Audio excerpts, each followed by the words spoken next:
And hello, Henning Pauli here, reporting from my editing suite, where I just installed a new set of drum samples. Now, I've been programming drums for over 35 years. No? Yeah, kind of. Let's say exactly 35 years. It's a lot of years. And I've worked with a lot of libraries. Back in the day, it was drum machines, Elises, and then the rack versions and all that stuff. And then for several albums, I actually used the drum sample from the Boss X88 with the drum expansion. And then I sampled those into Battery, many libraries. And many years ago, I switched to BFD. And then a few years ago to Superior Drummer, also using Stephen Slade and a couple of those together and in parallel. And I know there are many libraries out there. There's Get Good Drums, there's Glenn Fricker's Element, and the classic one, whatever it's called, can't remember. And so I stumbled upon Hertz drums. Stumbled upon in the sense that Sweetwater said, hey, these are the brands we want to promote this month. And I said, hey, drum library, I'm in, I know my shit there. Because I kind of do. I also have on Spectre Academy the complete guide to drum programming. Wait, I'm gonna make some space. No, gotta stop following me. It's here. So, complete guide to drum programming, where I go through many libraries, not the one we're looking at today. So, Hertz drums comes from Hertz Studios, which is a studio in Poland, and they are known for the heaviest of heavies in the metal world. They have a long track record of the metal. And when I look at the software, it's pretty apparent then that's what it is made for. Hard rock and metal. There are some kits that are more processed than others. And what really impressed me was that it's not a huge library in terms of space. So sometimes you buy a library and then you have to wait 2 days for it to download because each kit is 100 gigabyte. I have these terabyte sized libraries. Now, the complete kit, which you can get at Sweetwater, it's the actual software and then a whole bunch of, actually, I think all of their expansion kits clocks in at, I think, a bit over $500. So it's not the cheapest investment, but it downloaded in no time flat because overall it was 30-something gigabytes. So it doesn't put a lot of strain on your hard drives, not massive strain on your processing, and it doesn't take ages for you to get started, which is, for me, important. So when you install it, there's a library button, and you just click plus. You point towards the library, which you can put on other drives, which means it doesn't put strain on your main hard drive, so you can put it somewhere else. Relatively easy to add the individual libraries. None of that was in any way difficult. Very straightforward installation. The serial number, you put it in on the website, and that was it. It was very straightforward installation and get going. So let's start with the track that it's kind of made for. And I used something that I had already programmed, which is never the best idea, but I mean, you gotta try, right? Reconfigured some things, made a drum map for it, and ran that song through the Hertz plugin with, I think, the Fame and Fury library, which is already processed, ready to go. So let's check that out.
Okay, so you're wondering, yeah, that's metal and that's what it's made for. Should we directly go into a couple more tracks so you kind of know what you're looking at, and then we go into details? You might not want to look at the details because maybe you're doing, slow blues, and then you find out, it's not for that. Okay, let's do that.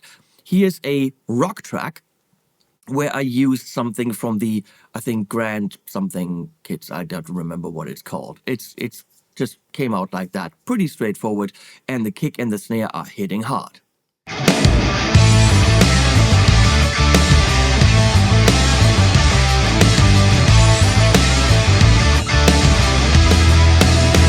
Let's go on tour, baby, grab the gear. Orange tones screaming loud and clear. 100 watts, pure fire in my veins. Crank it up, let it burn again. Tour, baby, feel the grind. Plug me in, cross the great divide. Dirty channel screaming through my hands. Classic rumble, it's a savage plan. Class A B vibes, rolling in deep. Power surging, crashing like the seas. Case in hand, it's a road dog's life. Affordable dreams cut like a knife. Tour, baby, feel the grind. Plug me in, cross the great divide. Dirty channel screaming through my hands. Classic rumble, it's a savage plan. Okay, so I tried to apply it to something very subtle, a very, very low-key thing where the drums really just do some marching or riding snare in the background, loads of lower dynamics. And you know what? When you are coming from a studio that does the heaviest of heavies, that's not A, where your main expertise is, and B, where your target audience is. So it's fully understandable that the Hertz Complete Pack is not for the subtle music. Can it do it if you really apply some different dynamics and work with a plugin? Yes. Are there better plugins for that kind of style? Yes, to be fully honest. And they've got no problem with me saying that, because I talked to them and said, it's not the best for the subtle stuff. And they're like, yeah, we're going to work on something in the future, but no, at the moment it is not. So let's check out some subtleties. My ears, three tubes rolling, and the reverb's deep. With tremolo rocking, saints need to sleep. Two channels calling, one clean, one wild. Makes me feel fearless, makes me feel alive.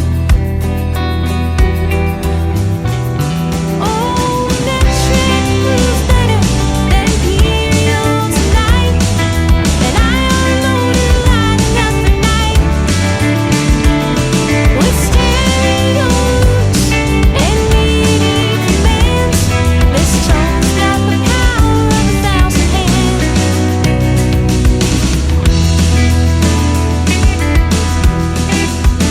A knob for each passion, a switch for each tone, carving this from the air, like carving from stone.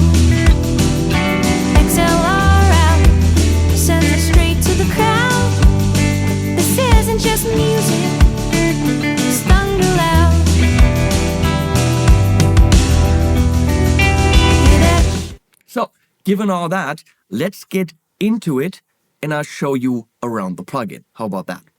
Okay, we're now in Cubase. Obviously, this works in other DAWs as well, but that is where I'm at home. So this is how it opens, and I'll quickly show you a couple of things. So under settings, you hit plus down here, and you add your libraries. Very, very simple. Just point at it, and that's it. And it's an HD lib file. So very simple to find. Wherever you put them, that's where you add. And you can also add the MIDI libraries, which I did. 2 of them were included for grooves. You can pick whether you want low, medium, or high performance. Even on high performance, it's not massively draining because it will actually load the samples as you need them, so it doesn't always load the full set. Then we got how big you want this. Maybe you want it bigger. That's a good idea here. Okay. Yeah, there you go. Hey, it's about the thing, so why not make it big? Here we got the mixer. Very, very straightforward. Can't really do processing on it, and you don't need to. If you want to do that, you can do it on individual tracks in your DAW. There are some groups that things can be assigned to. You can swap left and right, but you get kick left, kick right. Everything is, it's metal, so you got double kicks, and there's also left and right hits for the snare, and I think even the toms. If you wanted that, I never use that. I just do it with dynamics. You got snare, all 5 toms, which are not always loaded. But even if one isn't loaded on a kit, you hit the loaded one and you hit the unloaded one and it will play a loaded one, which is actually pretty nice. So it's rerouted. Hi-hat right, all the crashes, which I actually always do through overheads anyway. 2 Chinas, and then the pads are over here where you can load anything you want sample-wise. So I'm gonna show you that as well, and there are the groups. So really simple mixer that for me, what if, I don't know. I don't really use that. If I want to fix things, I will go on individual tracks into Cubase, and I'll show you how to do that. So library sampler, we're going to get to that in a sec. Here are grooves. So you could just go and say rock 4/4, 118, here's a beat, and then you play it.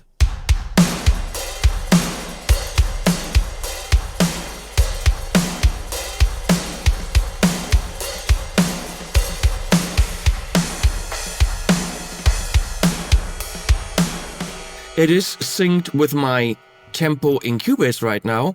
I see no way to unsync it. So no clue how that works. And you could make it twice as fast.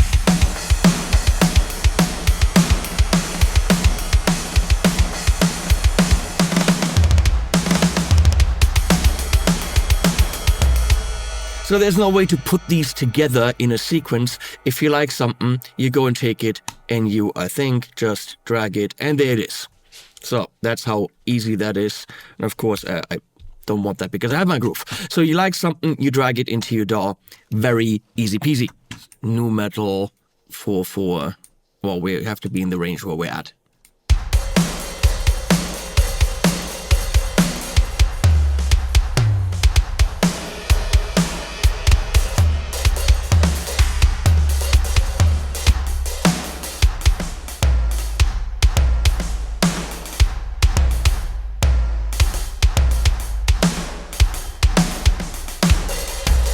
Here we got a signature, bank,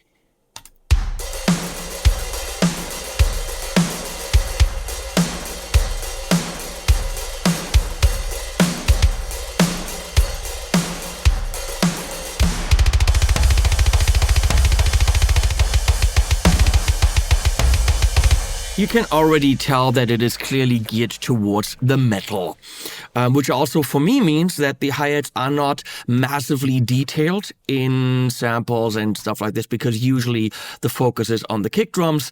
And, as you could already tell on the grooves, they're not doing massively detailed, funky kind of trilly and all this hi-hat detail. So it is really focused on doing big hits for kicks, snares, and toms, and those sound really, really good. Okay, we're on grooves, and what else can I show you? Here, we have the individual outs, which is fairly straightforward and simple.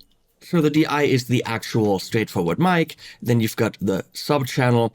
FX is a little bit of a special thing. Hertz told me that you can get a bit more of the transients in there. If you wanted to hit a bit harder, dial in the effects. If you wanted to hit a little bit softer, take that out. Kind of neat. And then, of course, the overhead for that instrument, like the kick, and the room and the reverb. So I can easily assign it to any of 16 stereo tracks, which in Cubase, and again in your DAW, this might be different.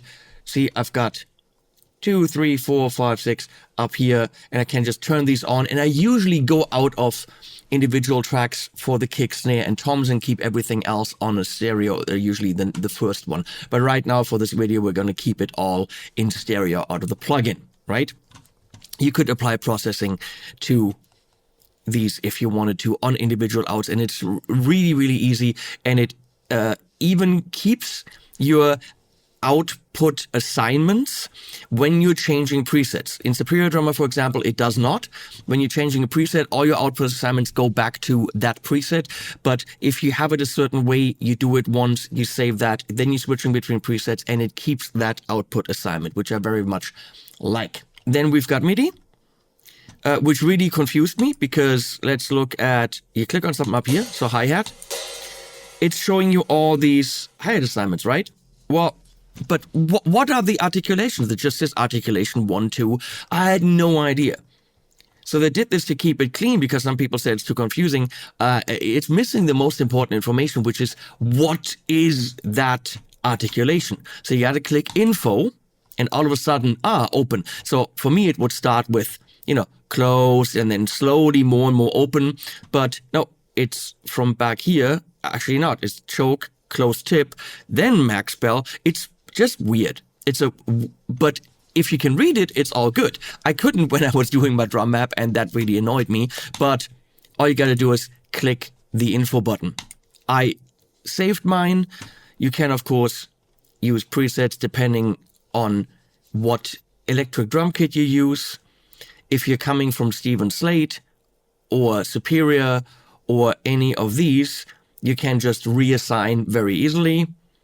And there's my user preset that I use. You can have different curves here to adjust it to your already programmed part. But if you're starting from scratch, stick with default. Here is a hi-hat profile. And if you want to change volumes of individual articulations because something really stands out or isn't loud enough, you have to unlock the trim knobs, and then you can do that. How you actually assign? You click on this. You can see you can assign up to 8 notes to an articulation to trigger it. But what I did is I just unclicked everything, hit learn note, then played the note, and bam, it was assigned. So it's got MIDI learn, very straightforward. And that's how I did that. That's the MIDI part. And you've got master dynamics down here, so you can adjust the whole performance to those dynamics. Let me show you the drum part that we got in here. I'm going to mute this. You've already heard it.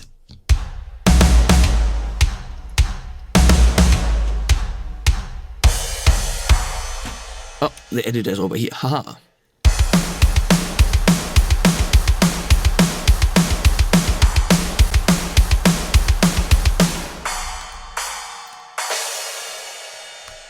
I find the cymbals a bit weak, but of course that can be tuned, right?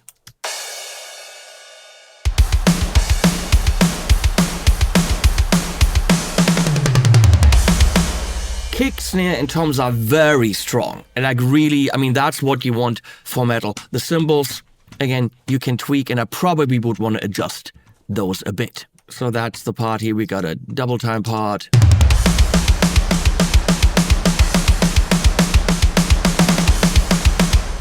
Showing you what it does is kind of neat, but it's not really in time, and maybe even a little bit more confusing than it has to be visually speaking, right? But the fun thing is I can go get the chorus here. Let's go into the presets. So I've got all the packs. White pack. So the basic pack, I assume, is what it comes with. So the white pack, blue pack, and red pack are pre-processed, but leave some room to play with, right? The Grand Rock the Fame and Fury, which if you buy the big pack, you get all of them. They are ready to go out of the plugin. You don't really have to do anything. You could, but they're already EQ'd and compressed and all that stuff. And the Metal Unlimited pack, you see they don't even really have preset names. This is not very detailed preset names. This is the least processed, what did I do? Okay, stuff that's there. So let's listen to that actually. We can clearly hear that needs some work if you want to use it in a metal context.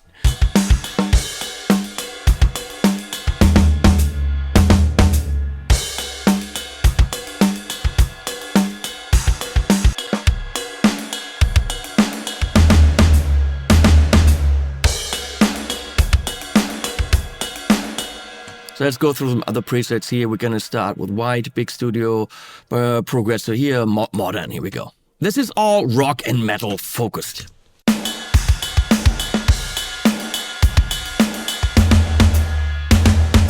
First of all, you notice how quickly it loads because they're not huge kits, and that this is clearly more processed than what we just had. Stick with the white here, rock metal.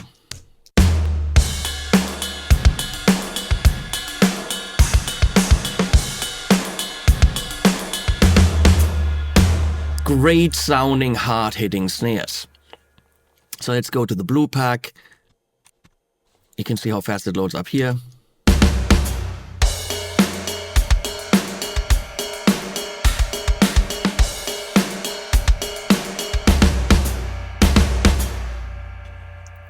And the red pack, core metal. Probably not, but okay.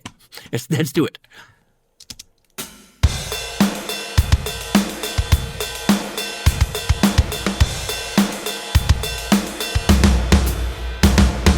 These already sound good right out of the box.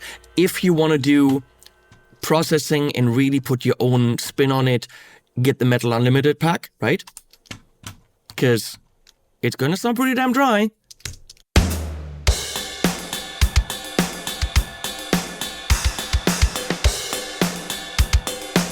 Not so bad, but it'll need some tweaking. And everyone needs a cowbell, of course. Let's go to the basic pack. That's what it comes with if you only buy the core thing. Hard rock.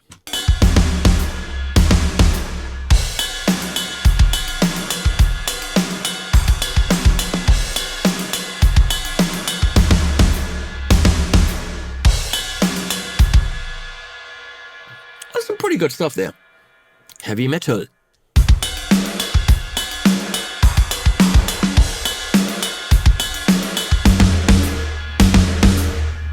If you want more processed, pretty much ready to go stuff, you're gonna go for the Grand Rock or the Fame and Fury. So in the Grand Rock, what are we? Killing in the Name, Living on a Prayer. This is all kind of based on famous songs. Welcome to the Drum Jungle. Why not? Look at the pattern. It's loading quite a bit more.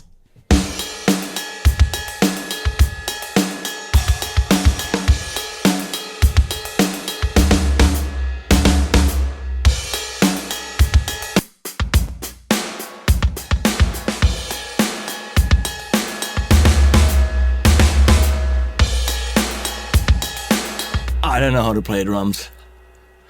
Fame and Fury hits really hard. That's kind of like taking the Grand Rock's processed drums, but into the metal area. Dragon's Breath. Really like the way these kits look.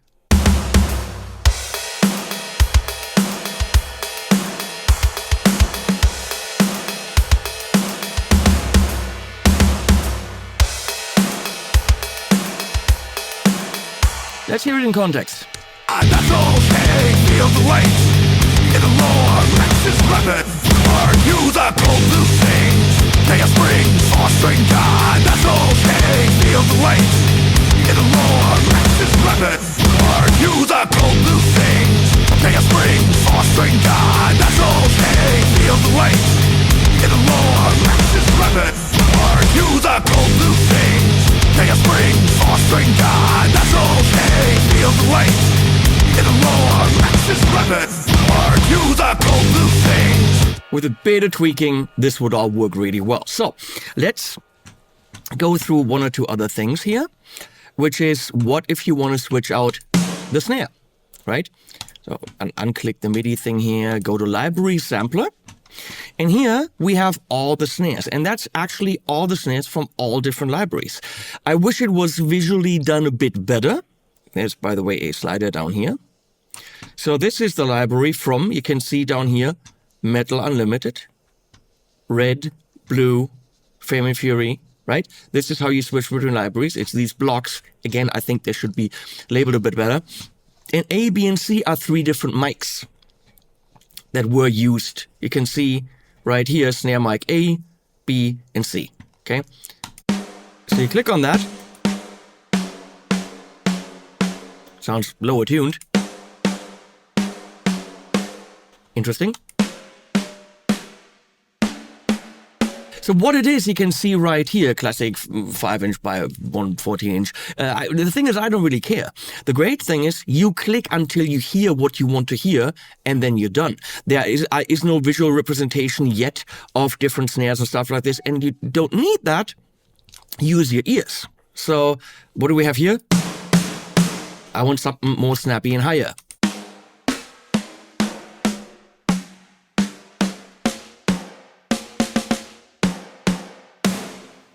You can hear this is Fame and Fury, and it's more highly processed.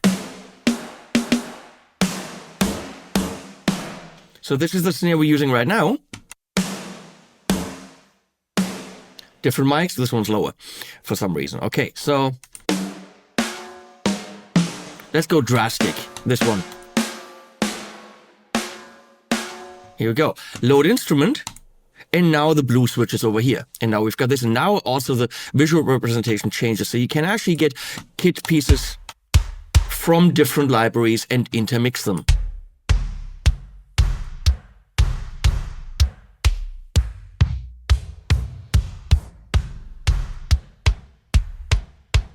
Load instrument, bam. But that was only the right kick. You could have right and left different.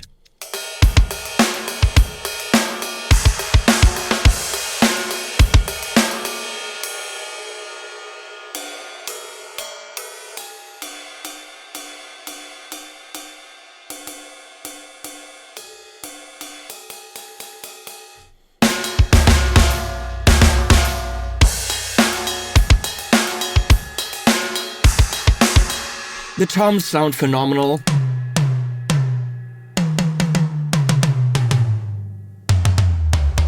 So you wanted something less processed, so you can do your processing. Go to the white, where are we? Metal Unlimited. So there's the 5 toms from Metal Unlimited with different mics.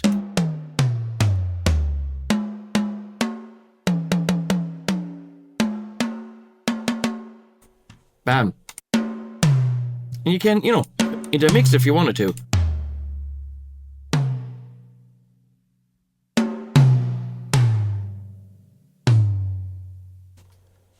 Actually, here 3. You can see you can absolutely build the kit the way you want it. One thing to be said is the samples run in round robins, which means every time there's a hit, it plays a different sample. Sometimes I've noticed that some of the samples don't fit into the articulation, like open hi-hat, open hi-hat, open hi-hat, open hi-hat, more closed. And that will come randomly, and that's obviously not good. The thing is, that is clearly a mistake. It can happen. They know about it, and they rely on you, if you find that, to write them. They're going to fix it, update, bam. So not a problem if a company says, oh, yeah, we know that can happen. We haven't spotted all of these things. We're working on it. Just let us know, and it's going to be fixed in no time flat. So it's not an issue if you have that on an instrument like a hi-hat where it would be. It's not doing it when I'm triggering it here. So if you have that, very simply pick a different hi-hat from a different set. But you can actually see in each package, there really is only one hi-hat. For me, that's not enough variation to be stylistically very varied. But we're talking about rock and metal. which means for rock and metal, you got 7 hi-hats. I'm gonna say you're okay, right? This is what Hertz drums is geared at, the heavier shit. So, you know, you need the cymbals and you need the chinas, and there's actually more chinas than there are hi-hats.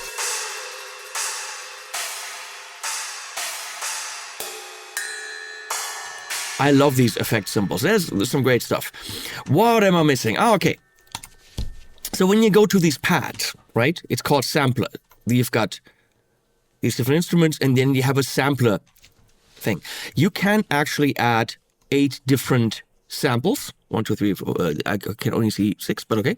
And what happens is you actually load your own sample. So let's say you did a drum session, and you did samples of the snare, the kick, all just full blast, one shot. And you wanted to have an ability to program that in because it'll realistically add the sound of the kit that you recorded. Apply to the full velocity range, 1 to 127. You load it, you point towards the wave file, and you're good. And you recorded the overhead of that kick. You load the overhead, and so on, and the room, and so on, and so on. If you wanted to do a multi-sample, you could, let's say, do 3 velocity ranges. These ranges are fixed, they're given, they can't be changed. But then you load it in. Or you wanted up to 6 different velocity ranges, so you can do a 6 times multi-sample of one of your own instruments, your own samples, whatever you recorded in the studio, and add it into this thing right here on these pads. And you can have 8 of them.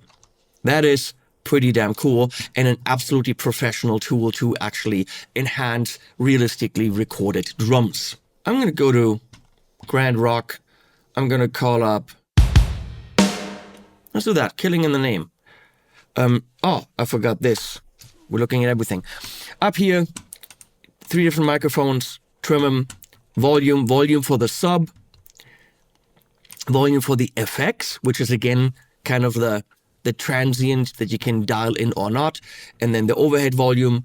Here you've got an ambience that you can dial in for that. Much more dry, right? So that's a artificial reverb, I assume. So let's dial this down. Overheads. Don't hear a difference. Because is that the ambience? Let's see.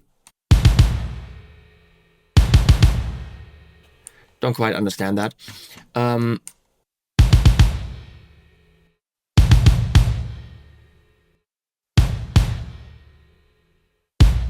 Oh, that's a lot of sub. That's kind of cool. So you can do that. And here you have minimum and maximum velocity. How dynamic is it? You can tweak that. And of course, you've got the velocity curve somewhere else. You have a humanizer. You can humanize the volume, the pitch, or the velocity to mix it up a bit if your drum programming would need that. And something really cool is you have an ADSR, so you want to get the attack softened.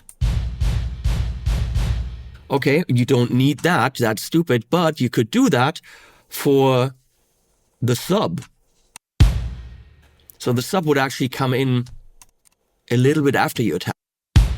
So, gang and woo, you know, for example. Or the sub's too long, which probably is a thing for metal where you don't want your whole room to be booming.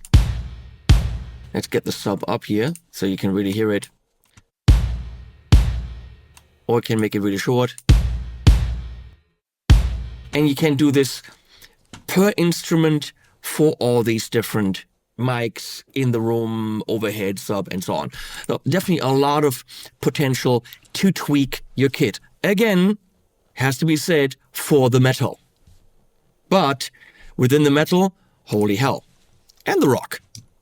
So I'm going to go back here. 105, that's kind of good. Just showing you how to start something from scratch. I'm going to do a 2-measure thing.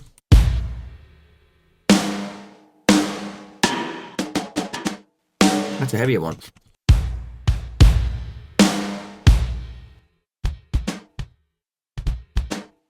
I like a lot of dynamics. So we're going to add, I don't know why I don't have my stick on. There it is, and then it disappears, but it works.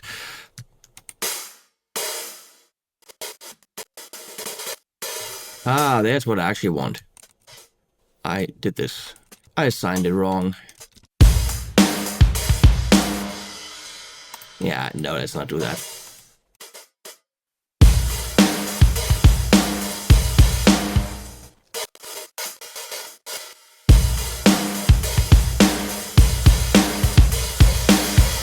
Okay, so what I would do, since these are eighth notes, go to eighth notes and swing them a bit. Just the tiniest bit. It's metal, we don't need massive swing. So they're moved to the right. If you want to know any of that stuff, I've got a course where you can learn all that. And now I'm going to actually move those kicks also there. So they're a little bit later. Now this one, because it's a kind of an approach kick, we need that a little bit closer to it.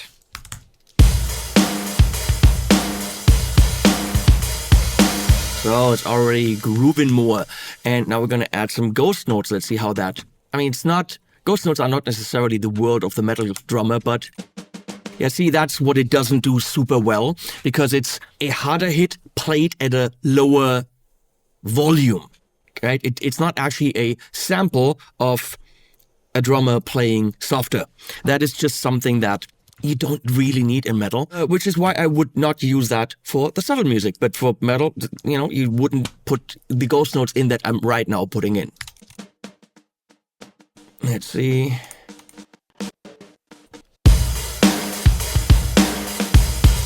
See, they're kind of disappearing. But they sound like harder hits than I want them. Yeah, that's just not what this is made for, which is totally fine.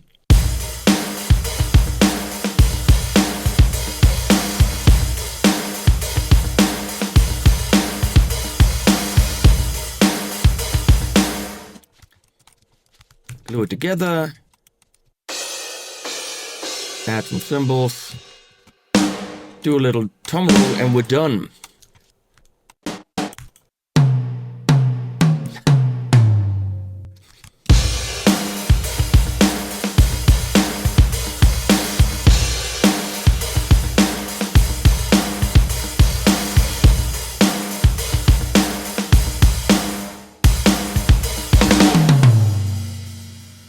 Oopsie.